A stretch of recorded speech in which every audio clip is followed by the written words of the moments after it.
સંજયભાઈ કાકડિયા છે। હું ધોરણ 8માં અભ્યાસ કરું છું। મારી શાળાનું નામ મહારાજા કૃષ્ણકુમાર સિંહજી પ્રાથમિક શાળા ક્રમાંક 334 સુરતમાં આવેલી છે। નમસ્કાર, મારું નામ ગજરાજ શ્રુતિ ચેતનભાઈ છે। હું 8બીમાં અભ્યાસ કરું છું। મારી શાળાનું નામ મહારાજા કૃષ્ણકુમાર સિંહજી પ્રાથમિક શાળા ક્રમાંક 334 છે। પ્રવર્તમાન સમયમાં ટેકનોલોજી હરણફાળે વધી રહી છે, પરંતુ ઘરે બેઠા જ એકાઉન્ટમાં પૈસા જમા કરાવવાની કોઈ પણ તકલીફ નથી। હાર્ડ કેશમાં પૈસા જમા કરાવવાની કોઈ પણ પ્રકારની તકલીફ આપણી પાસે નથી।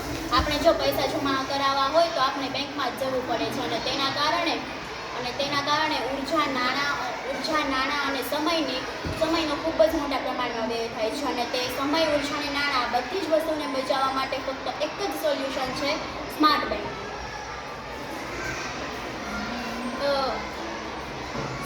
અમે તમારા માટે સ્માર્ટ બેન્કિંગની વ્યવસ્થા લઈને આવ્યા છીએ, જેમાં કૂપનની ખૂબ જ સારી વ્યવસ્થા છે।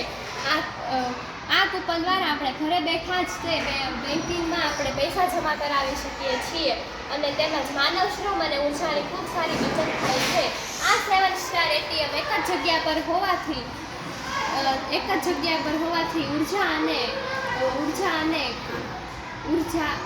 ખૂબ જ બચત થાય છે।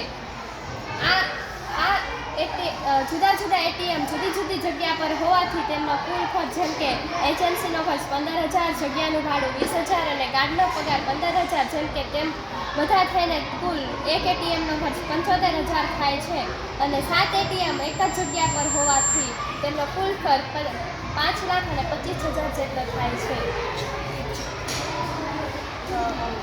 હવે અમે તમને અમારા કૂપન કઈ રીતે કામ કરે છે તે સમજાવીશું।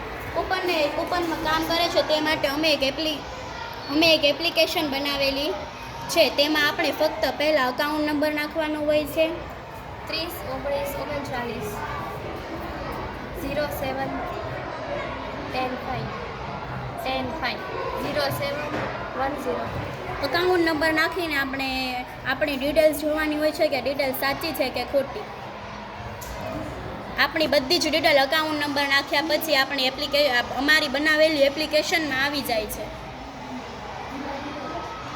અકાઉન્ટ નંબર બોલતો